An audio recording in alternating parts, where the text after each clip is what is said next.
What's ridiculous? Um, he has listed like the Celica and the Cadillac as assets, and those were gifts. Um, and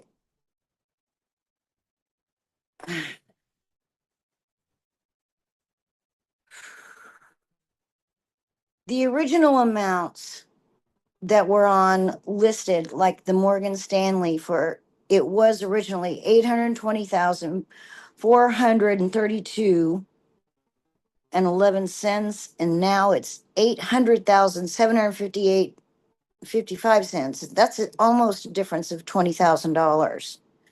And the portfolio management, there's a difference of almost 15.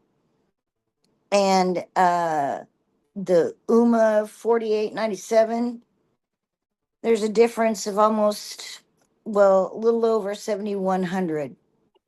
All right, can you explain these discrepancies, Ms. Broyle? Yes, to a degree, Your Honor. So the original amounts that we had listed were from a old spreadsheet, and then we were able from Morgan Stanley, and then we were able to obtain more accurate information from Morgan Stanley with updated statements, and so we updated the spreadsheets accordingly. The first couple spreadsheets, we didn't have all of the information we needed, but since that time, we have received the correct information. And I believe, I have to double check my emails, but I believe we provided that information to Ms. Polz's previous attorney way prior to her withdrawal in the case, Your Honor. All right, is there consistency in the value? Before we dive in, just a quick note. This commentary is created for educational purposes, designed to help those who may be confused or curious about courtroom processes. If you don't find it helpful, feel free to skip ahead. But for those who want a deeper understanding, stay tuned. It's about to get intense. What we're seeing here is the early stage of a high-stakes financial dispute, likely tied to a divorce or asset division case. Allegations of misreported assets, changing valuations, and missing funds are already setting the tone. The big question, are these innocent accounting updates or something much more strategic? Stay with this because the numbers are about to tell a much bigger story. Valuation date on this spreadsheet? Yes, I believe they're as close as we can get it, Your Honor. There should be. Okay. Okay, well, wait a minute. The date,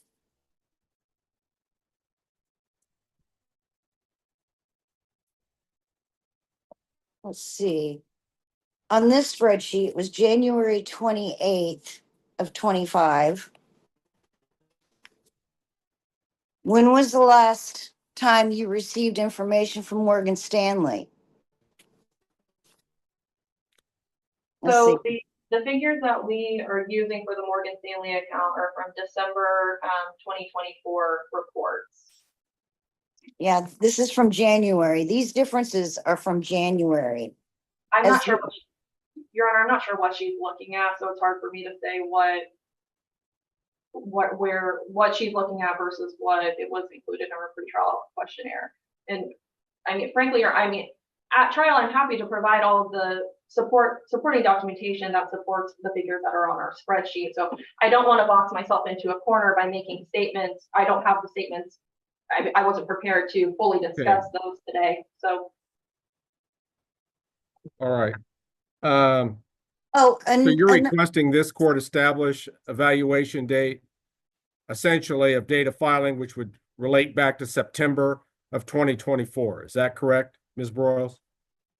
Yes, Your Honor. I will say kind of a caveat. One of our the Morgan Stanley figures that we're going off of are from a December 2024 report that we have, and that was as close as I believe as close as we could get it to the date of filing. All right. Is there any problem with that being the valuation date, Kathy? No, not at all. But the numbers have changed. I mean, even the one that I received today have changed since January. right? I'm not surprised that This, account values would change even on a monthly basis. Either they're going to oh, go up or down. absolutely, but it was ordered by the court for accounts to be frozen at the November 1st court Has there date. been invasion of these accounts? There has not, Your Honor. I would assume that any changes are as a result of the market changing. These are investment accounts. All right, that certainly seems logical. Okay. So also the money that he took out of the checking account when he was issued the restraining order and gave it to Morgan Stanley, that needs to be put back. I was supposed to be issued $75,000 in difference because of what was sent to Morgan Stanley. It was half of what he had sent to Morgan Stanley as an investment. And I never got that back. As well as he wants me to give him the house. And he's talking about his father's Cadillac or Corvette, which I have no issues in just giving him because it's an heirloom. But I also used my inheritance to put a down payment on that house of $60,000. And we bought that house together. So why would I just give it to him? And That I don't makes know no why you're sense. getting into this today. Well, exactly. I don't. This isn't the trial. And I just wanted to determine if we have disputes and what issues are in dispute. Really, these discussions might be better held with Ms. Broyles. If you have a complaint with their proposal, they've at least laid out for you what they're going to be proposing to the court. You haven't done that for them, I did. as I I understand. don't know the law. I don't know what I'm supposed to do. And also Well, it's actually, I think you do because you seem to be able to identify disputes quite readily where your problems are with their proposal. Here would be my suggestion. In fact, it'll be my order. Kathy, if you're going to represent yourself on this thing, then I'm going to establish 14 days from today's date for you to give a formal response to Ms. Broyles on the issues on the pretrial questionnaire. okay. If it could be done in a manner that she could understand, you might even just take a copy of it, write your comments on it. I'm not going to tell you what format to use, but if you've got an issue with what her proposals are, you let her know what those issues are. And why. Okay. And You have 14 days to do that because I think Ms. Broyles needs to know what's in dispute and what isn't. okay. As well as perjury and I don't know what you mean by perjury. on the trial from November 1st. Okay, there wasn't a He- trial on November 1st. Well, There was a hearing conducted. he got on the stand and basically just he lied, just outright lied.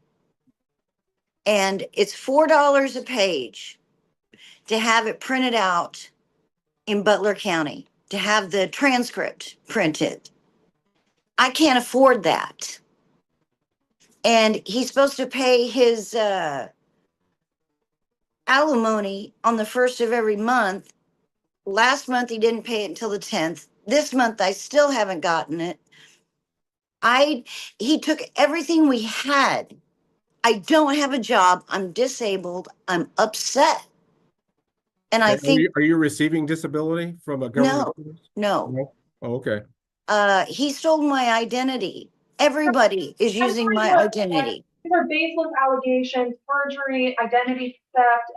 There's no basis for these allegations. I'm going to object to this line of.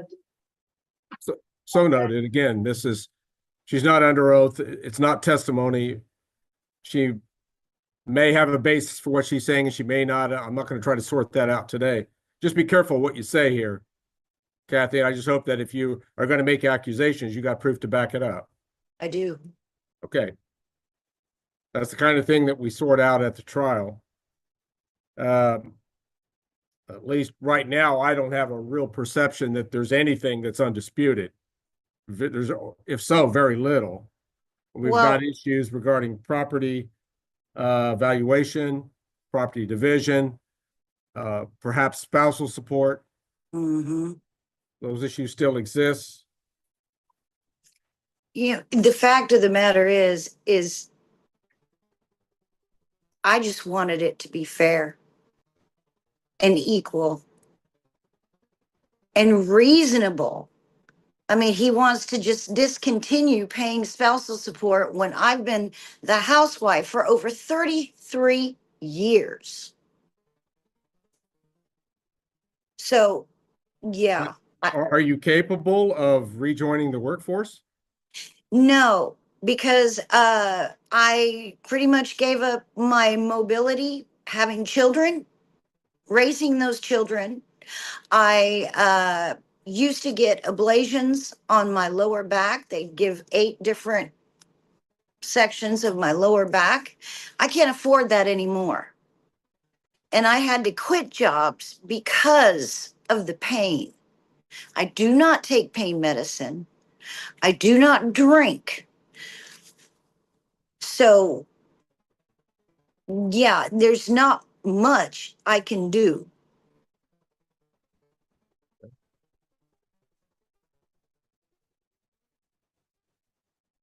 I've had surgeries. I've had my left knee replaced 3 times, my right once. I've had a I've had 7 different surgeries.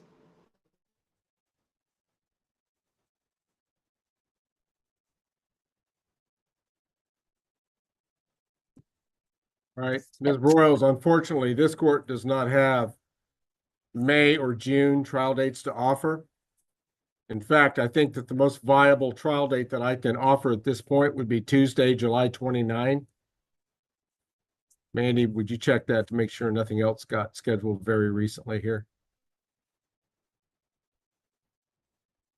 Tuesday, July 29. That would work for me, Your Honor. Very well. Court will establish Tuesday, July 29, 9:00 a.m. Courtroom B, in person, Butler County Judicial Center in El Dorado, Kansas.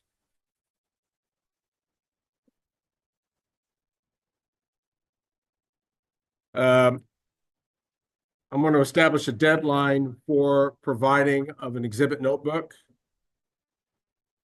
Broyles, Kathy, you're going to have to provide to the opposing party your exhibit notebook by 5:00 p.m. on Friday, July the 25th. I would ask, I suppose since we're doing it in person, I don't necessarily need it in advance, but I want the opposing party to have their exhibits provided to the other party by the Friday before. Okay. That'll give you only one business day to scrutinize what's in it. But I think under the circumstances, that's appropriate. Friday, July 25th by 5:00, exchange of any documentary exhibit that you intend to introduce. I would prefer it to be in an organized notebook form. Okay. Broyles, I know you're quite familiar how to do that. I trust Kathy will also do the same. I'll seek some advice. Okay. So what it comes down to, Kathy, you're going to need probably to make 3 of them. You're going to need one to provide to Ms. Broyles. You're going to need one for yourself. You're going to need one for the court. Okay. That is if there are any documents that you intend to introduce. Mm-hmm. And I kind of get the impression that you might. Mm-hmm. And it's your decision to represent yourself in this case? Am going to try and find counsel. I don't know if I can afford any. So, yeah, it'll probably be myself then. Your Honor, for the record, she's receiving $5,800 of spousal payments a month. I've also been jumping around from hotel to hotel because I did not want to stay here. And this court case has been drug out for so long that I finally found a place to stay. So as soon as I can save a little bit, then yes, I will most definitely find some counsel. Okay, it's just that we do need to have an end to this case. I agree with you that Absolutely. it's been pending long enough, Exactly. and we've established a firm trial date in person on July 29th. Okay. And you've got a couple of months here to get your house in order and everything prepared. Right. We'll expect both parties to be ready to present evidence to try to work toward finalizing this case on July the 29th. As we reach the end of this hearing, what stands out is just how many unresolved issues remain. Asset valuation disputes, allegations of missing funds, and deeply emotional claims tied to decades-long marriage dynamics. The judge here is doing what courts often do in these situations, narrowing the focus, enforcing deadlines, and pushing both sides toward trial, where actual evidence, not just claims, will decide the outcome. This case highlights a bigger legal reality. Documentation, timing, and credibility can make or break financial rulings in court. Now we want to hear from you. Who do you think has the stronger position based on what we've seen so far? If you found this case as shocking as we did, make sure to hit that like button, share your thoughts in the comments, and don't forget to subscribe for more jaw-dropping courtroom breakdowns. Absolutely. Okay. And remember about that 14 days to get your position in writing to Ms. Broyles. Okay, which means my position, what do you mean On the issues that she's laid out in her pretrial questionnaire, her client's position on, I think, all Okay. the issues in the case. Okay, I got you. All right. If Okay. that isn't okay with you, No, that's fine. I then will. you need to make sure she knows exactly what parts of it you're disputing and what your position in return would be. Okay. Okay. Because it's only fair because you already know Oh, that yeah, they need to know your side. absolutely. Okay, very good. Trial date again, Tuesday, July the 29th, starting at 9:00 a.m., Courtroom B, Butler County Judicial Center. All right, Ms. Broyles, anything else that the court needs to address at this time?